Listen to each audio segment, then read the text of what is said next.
This is Shanghai today, 1990. Less than 30 years ago, Shanghai was nothing, just a piece of, a farmland.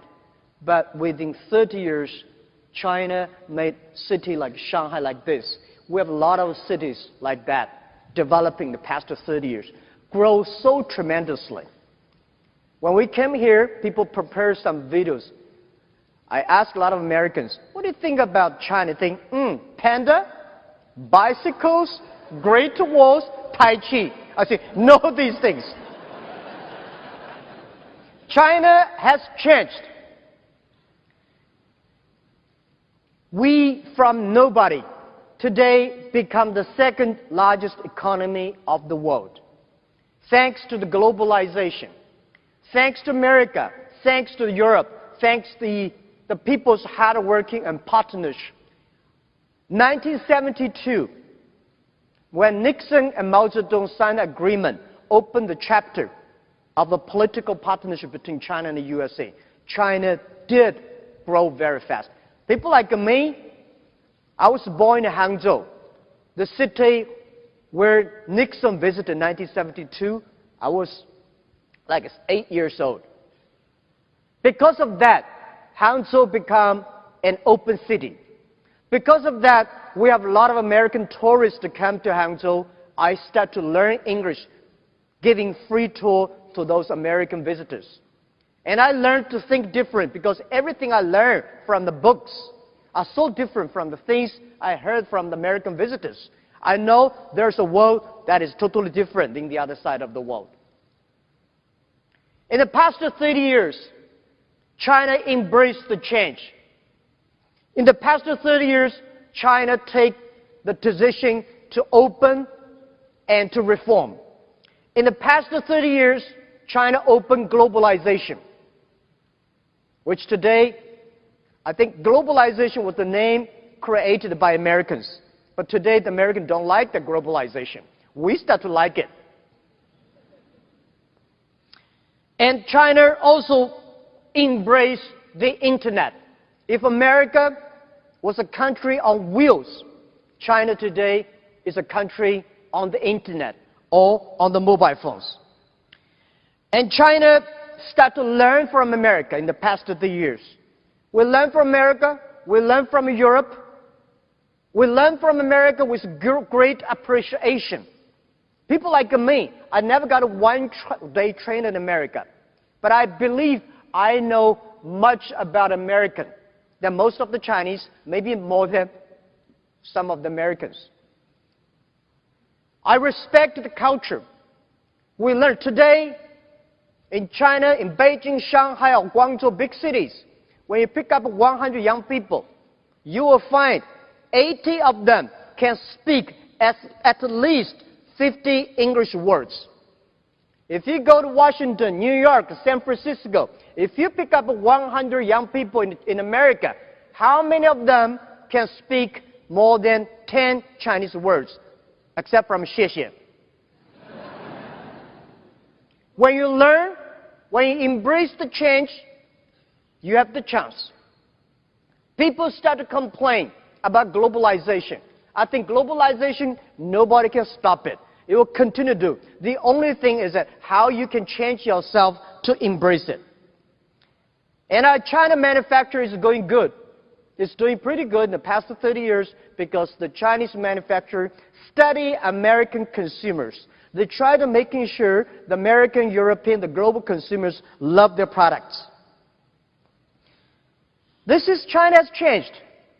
But I think America is a great country. American dreams, the Alibaba dream was get from the American dreams.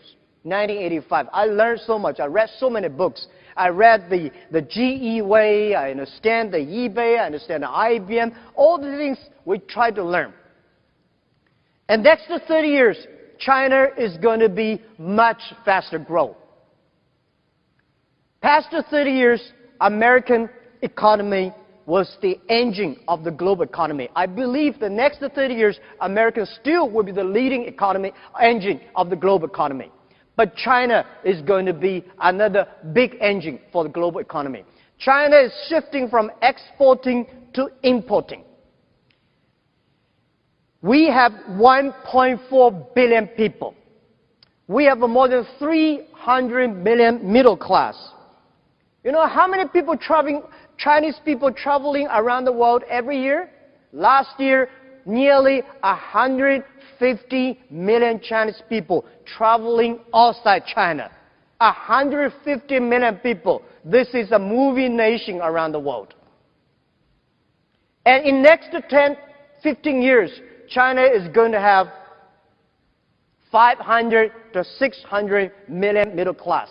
The demanding for high quality products, high service products is huge.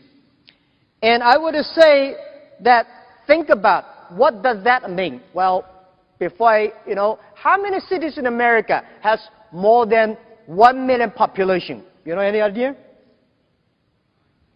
10.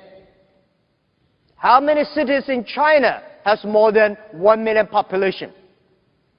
102. 1 million population in China is like a village, but in America it's a big city. My city has only 8.6 million people. It's ranking nothing in China. But the demanding population, middle class, means so much.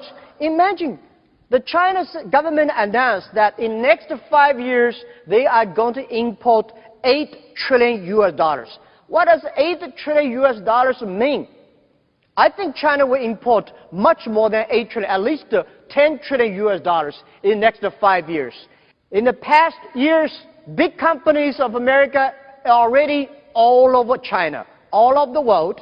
So in China, you see almost all the big American companies there. But we need more small business. The next amount of importing to China, export to China, this opportunity belongs to small business. I'm encouraging all the government should set special free trade zones for small business.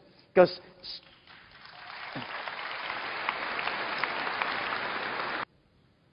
it is so difficult to convincing successful people. One of the reasons why Alibaba succeeds, because 10 years ago, we focused on those young people who are 18 years old, 20 years old, because they are not successful. If we help them, spending time with them for 10 years, they will be successful. But those people who are very successful, they will give you 100 reasons why we should not take this of new innovations. So, spending time on the future and making sure that generation, I noticed that many American senior people, they spend a lot of time on sending, receive emails. Young people using the WeChat and chat on the mobile phones. This is the generation change. So the generation change is going to be scary. Let's make it up. And also, please use the internet. Please do business with China. Please learn and find the people who are smarter than you are. Thank you very, very much.